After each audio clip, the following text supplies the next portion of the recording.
Hello travellers, this is Andrea Cardi from Virtualissimo, and this week we are talking about content creation for the intuitive entrepreneur. And I've announced today's live, if you've been on my page, with a meme from Star Wars, because I'm a Star Wars fan. May the force be with you all, if you are also.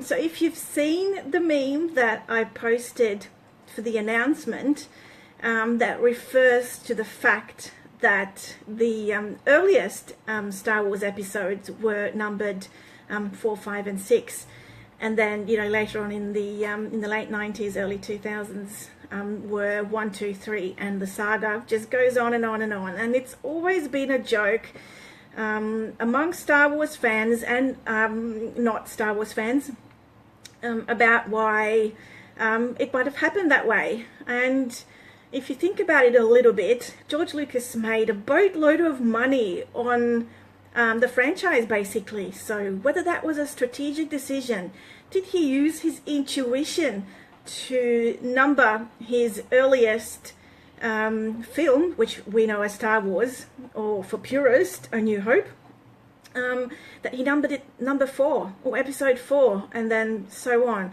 It was a little bit confusing when I first watched it, but now it all makes sense.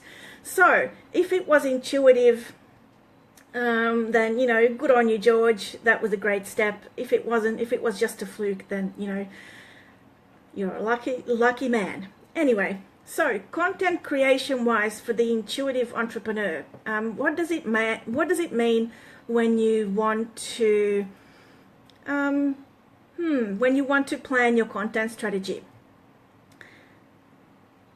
For a lot of intuitive people, the conventional methods just don't work, and I'm going to tell you why. It's because conventional methods want you to follow a certain path, and a lot of intuitive people feel like they are boxed into a corner with a strict process of post this at this time, on this particular platform, and then you have to do this, and then you have to do this, step 1 to 596.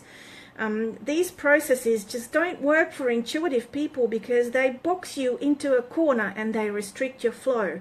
And flow is your business. That is how you make your decisions. You rely on your intuitive flow, whether you are a person who provides intuitive services like a psychic or a healer, or just someone who run your business or make your business decisions based on your intuition and following your internal guidance system and your gut. So to have something step by step for you to follow that promises you success, no wonder that you feel like you're boxed into a corner and you can't move and you just want to get out, and it just doesn't feel good. I totally get that. So why is that? It's because you work based on your intuition, and intuition is flow, and flow is fluctuating. It's up and down, left or right, comes and goes. It's not something where you can follow a straight line. It just doesn't work the intuitive way. So what do you do? What do you change? You don't change yourself. You don't want to give up the way that it has been working for you. If you're working from your gut and it has been working well for you, you don't want to give that up. So you don't change yourself. You change your process, or you find a process that is flexible enough to accommodate your intuitive flow. I will be talking more about this on the 7th of March during my webinar called Content Creation for the Intuitive Entrepreneur. I'm going to post the link in the comments, so make sure that you check it out. And if you want to tell me how you feel like you're being boxed in with a particular process that you were told to follow, pop it in the comments as well, and we can have a bit of a chat about it sometime tonight or during the webinar, or privately, whenever.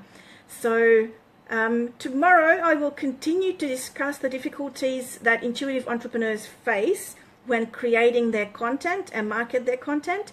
6 p.m. on this page. See you there, and may the force be with you until then.